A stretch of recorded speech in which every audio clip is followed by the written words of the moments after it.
الحمد لله رب العالمين، والصلاة والسلام على سيد المرسلين وعلى آله وأصحابه أجمعين।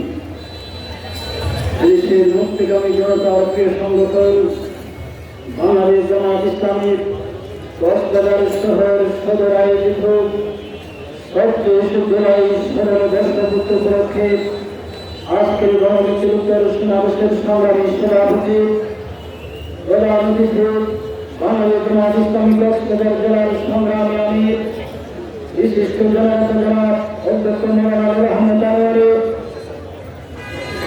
আজকের এই সমাবেশে উপস্থিত আছেন কক্সবাজার সদর রামুরগাঁও বড় মানুষের প্রিয় নেতা জামাত মৌলভী জাতীয় সংসদ সদস্য প্রার্থী জনতা অধ্যক্ষ শহীদুল আলম বাহাদুর সহ সম্মানিত নেতৃবৃন্দের সম্মানিত উপস্থিতি, আসসালামু আলাইকুম ওয়া রাহমাতুল্লাহ।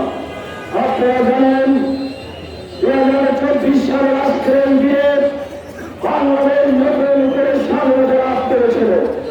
আমরা 1971 সালে হাজার হাজার মানুষের জীবন দিয়ে আমরা বাংলাদেশকে স্বাধীন করেছিলাম। কেন আবার 2024 আজকের দিনে 2000-এর বেশি ছাত্র জনতা জীবন দিয়ে আবার বাংলাদেশকে দ্বিতীয়বার স্বাধীনতা লাভ করতে হয়েছে। আমরা দেখেছি স্বাধীনতার পর যারা বাংলাদেশের রাষ্ট্রীয় ক্ষমতায় গিয়েছে তারা বাংলাদেশকে বারবার শোষণ করেছে, বাংলাদেশের মানুষের উপরে জুলুমতন্ত্র কায়েম করেছিল, বাংলাদেশের মানুষের অধিকার হরণ করে বাংলাদেশের অর্থনীতিকে ভেঙে চুরমার করে দিয়ে বাংলাদেশের মানুষের ভোটাধিকার হরণ করেছিল। যার কারণে ৩৬ জুলাই এদেশের আপামর জনগণ রাজপথে নেমে এসেছিল তাদের গণতান্ত্রিক অধিকার প্রতিষ্ঠার জন্য। এই গণতান্ত্রিককে রুখে দেওয়ার জন্য সরকার বিনা বিচারে গুলি চালিয়ে এদেশের হাজার হাজার মানুষকে হত্যা করেছিল, হত্যা করে আন্দোলন জমাতে পেরেছিল, জমাতে পারে সরকারকে পালাতে বাধ্য হয়েছিল। আমরা দেখেছি ১৭ বছরে বাংলাদেশের মানুষকে জিম্মি করেছিলেন, রাতের দিনের রাতে করেছে, বিনামূল্যে নির্বাচিত হয়েছে, দামি নির্বাচন করেছে।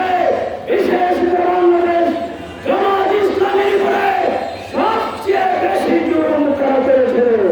আমাদের শীর্ষ নেতৃবৃন্দকে ফাঁসি দিয়েছিল, জামাত ইসলামী নিবন্ধন করে দিয়েছে, জামাতকে নিষিদ্ধ করেছে, জামাতের প্রতীক করে নিয়েছে। আলহামদুলিল্লাহ আমাদের নিবন্ধন আমরা ফিরিয়ে পেয়েছি, আমাদের প্রতীক আমরা ফিরিয়ে পেয়েছি। বাংলাদেশে আজ মানুষ নতুন করে বাংলা শুরু করেছে। ৫৪ বছর যারা ক্ষমতায় গিয়েছে বাংলাদেশের মানুষকে মুক্তি দিতে পারেনি, মুক্তি দিতে পারবে না। মুক্তির একমাত্র গ্যারান্টি হচ্ছে ইসলাম, ইসলাম, ইসলাম।